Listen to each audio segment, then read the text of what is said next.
Welcome back. We're almost, the end of this thing has some good stuff.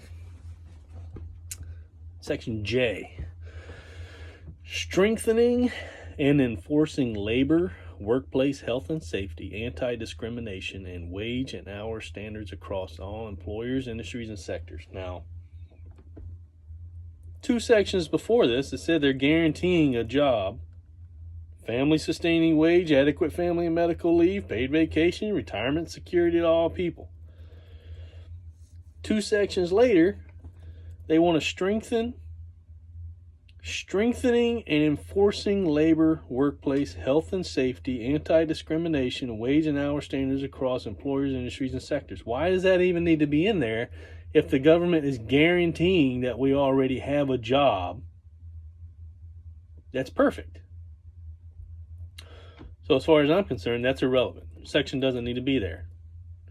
That's kind of like paying property tax on property that you already own. Why do we do that? It's mine. Why am I paying taxes? Okay. Because you don't own it. That's why. Section K, enacting and enforcing trade rules, procurement standards, and border adjustments with strong labor and environmental protections.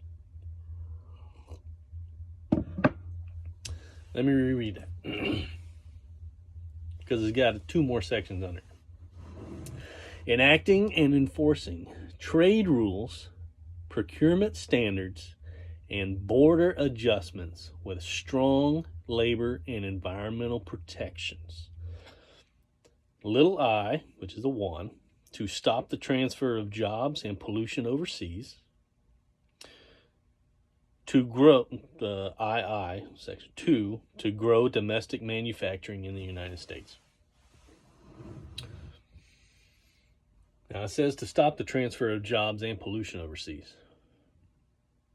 Is that stop transferring jobs from the United States to overseas or from overseas to the United States? It doesn't say. However, to grow domestic manufacturing in the United States, I believe our current president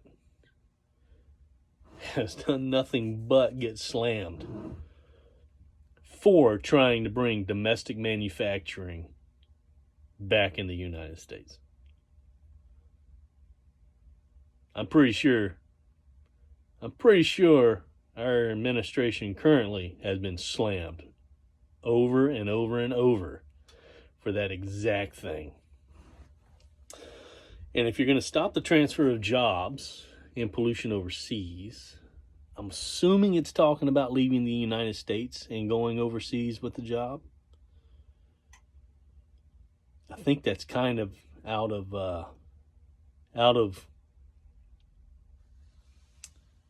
I think that goes against what the goal of this is, because the goal is for global harmony, for zero emissions globally.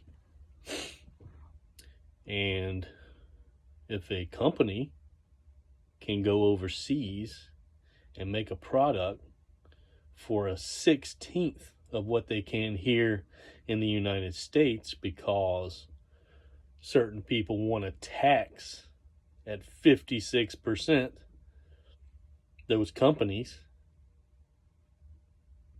it's not going to stop. And you're not going to grow manufacturing in the United States if those manufacturers can't afford to manufacture stuff in the United States.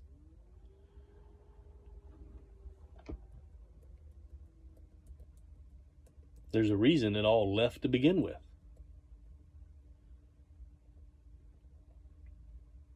And I'm going to throw this out there for all you U.S. car owners.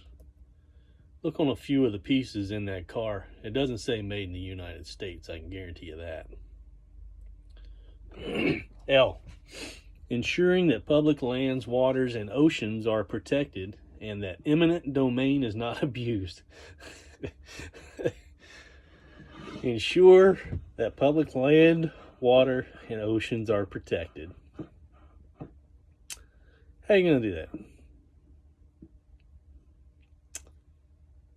All of the water that is flowing from the Midwest to the Pacific Ocean is public. Yet there are certain areas between the Midwest and the Pacific Ocean that's keeping all the water. Where are you now protecting that? And how eminent domain is not abused?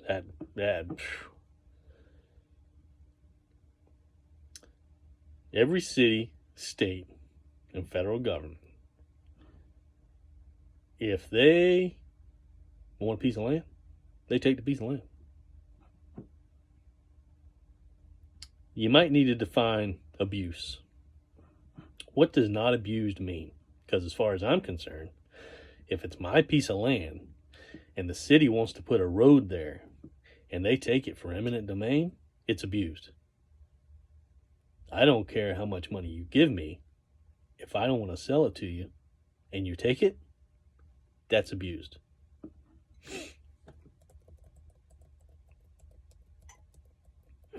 Section M. Obtaining the free, prior, and informed consent of indigenous people for all decisions that affect indigenous peoples and their traditional territories, honoring all treaties and agreements with indigenous people, and protecting and enforcing the sovereignty and land rights of indigenous people.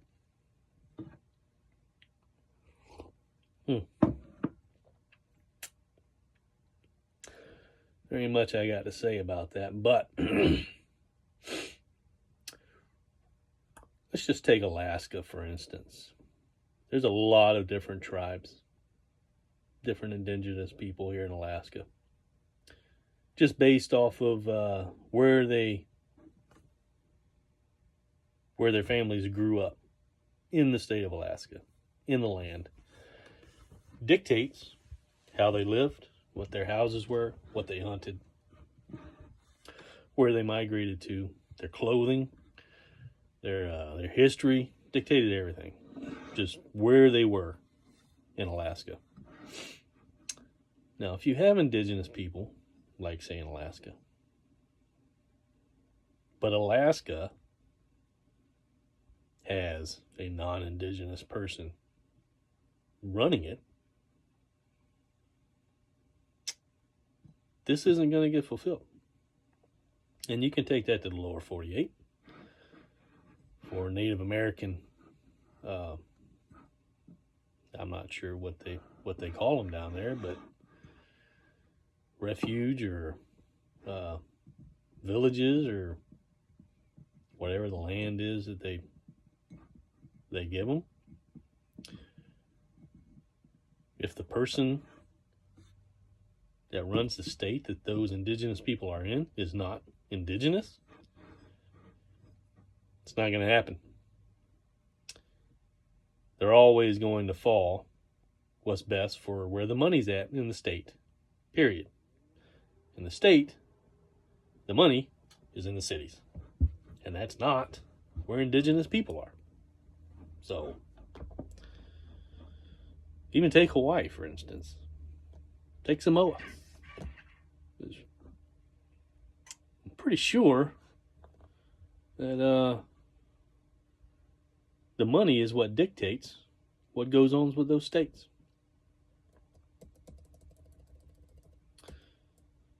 In ensuring a commercial environment where every business person is free from unfair competition and domination by domestic or international monopolies. Ensure a commercial environment where every business person is free from unfair competition and domination by domestic or international monopolies. Well, that takes all capitalism out of the way right there. Because that says no competition. No unfair competition. They don't want monopolies, such as Mall Bell. That's what it looks like. I don't know if that's going to touch on small business owner or not. Come back.